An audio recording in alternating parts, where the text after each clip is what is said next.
দুনিয়ার ভিতর আল্লাহ সুবহানাহু ওয়া তাআলা সর্বপ্রথম দুনিয়ার ভিতর যেই ঘরটি আল্লাহ সুবহানাহু ওয়া তাআলা নির্মাণ করেছেন, সৃষ্টি করেছেন, সেই ঘরের ব্যাপারে আল্লাহ সুবহানাহু ওয়া তাআলা নিজেই বলে দিয়েছেন, ইন্না আউওয়ালা বাইতিন উযিআ লিন-নাসি লাল্লাযী বিবাক্কাতা মুবারাকান ওয়া হুদাল লিল-আলামিন।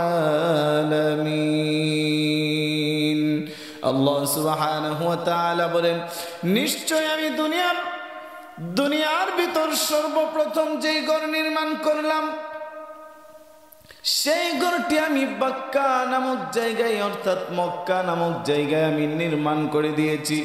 আল্লাহ সুবহানাহু ওয়া তাআলা আয়াতের ভিতর বলে দিয়েছেন, আল্লাহ সুবহানাহু ওয়া তাআলা বাক্কা নামক জায়গায় বরকতপূর্ণ ঘর নির্মাণ করে দিয়েছেন।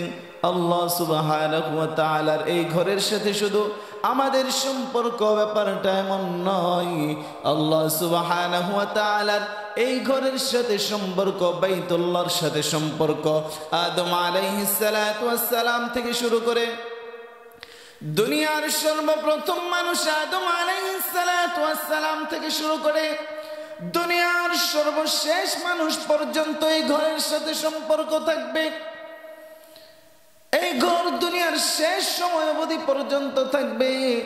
আল্লাহ সুবহানাহু ওয়া তাআলার এই ঘর যদি যুগে যুগে বিপর্যস্ত হয়েছিল, আল্লাহ তাআলা আবারও তা দুনিয়ার বুকে প্রকাশ করে দিয়েছেন। হযরত নূহ আলাইহিস সালাতু ওয়াস সালামের জামানায় মহাপ্লাবনে এই ঘর তলিয়ে গিয়েছিল।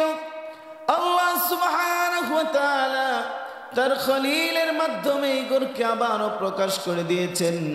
আল্লাহ সুবহানাহু ওয়া তাআলা তার খলিলের দ্বারা তার ঘরকে নির্মাণ করাবেন।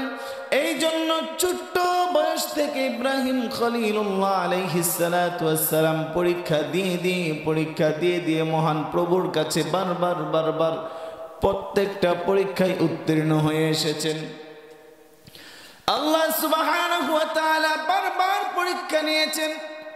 পরীক্ষা নিতে আল্লাহ সুবহানাহু ওয়া তাআলা খলিলুল্লাহকে যাবিহুল্লাহ উপহার দিয়ে দিলেন। আল্লাহ সুবহানাহু ওয়া তাআলা খলিলুল্লাহর ঘরে যাবিহুল্লাহ দিয়ে দিলেন। এখন আল্লাহ সুবহানাহু ওয়া তাআলা আদেশ করে দিলেন, ও আমার খলিল, ইন্নী জাইলুকা লিন-নাসি ইমামা, মানুষদের জন্য আমি আপনাকে ইমাম রূপে আপনাকে আমি নির্বাচিত করে দিলাম। আল্লাহ সুবহানাহু ওয়া তাআলা আল্লাহর খলিলকে ইব্রাহিম আলাইহিস সালাতু ওয়াস সালামকে ইমামের ঘোষণা দিয়ে দিলেন এবং ইব্রাহিম আলাইহিস সালাতু ওয়াস সালামকে বলে দিলেন, ও আমার খলিল, আপনি আপনার সন্তানকে নিয়ে যাবিহুল্লাহকে নিয়ে আপনি কাবা ঘর নির্মাণ করা শুরু করে দিন, আপনি বাইতুল্লাহ নির্মাণ করা শুরু করে দিন। খলিলুল্লাহ আলাইহিস সালাতু ওয়াস সালাম আল্লাহ তাআলার খলিল যাবিহুল্লাহকে নিয়ে কাবা ঘর নির্মাণ করার জন্য কাজ শুরু করবে। তবে আল্লাহ তাআলার কাছে প্রশ্ন করে, আল্লাহ,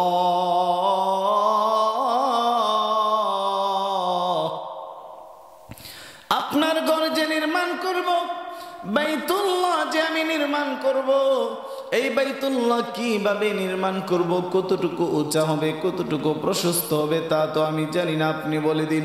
আল্লাহ সুবহানাহু ওয়া তাআলা জিবরাইল আমিন আলাইহিস সালাতু ওয়াস সালামকে দুনিয়ার বুকে পাঠাইয়া আল্লাহ সুবহানাহু ওয়া তাআলা ইব্রাহিম খলিলুল্লাহকে দেখিয়ে দিল কাবা ঘর নির্মাণ কিভাবে করতে হবে, কতটুকু উঁচা দিতে হবে, কতটুকু প্রশস্ত দিতে হবে, সম্পূর্ণ কার্যক্রম কিভাবে পরিচালনা করতে হবে। আল্লাহ সুবহানাহু ওয়া তাআলা জিবরাইলের মাধ্যমে তার খলিল ইব্রাহিমকে দেখিয়ে দিল। সুবহানাল্লাহ।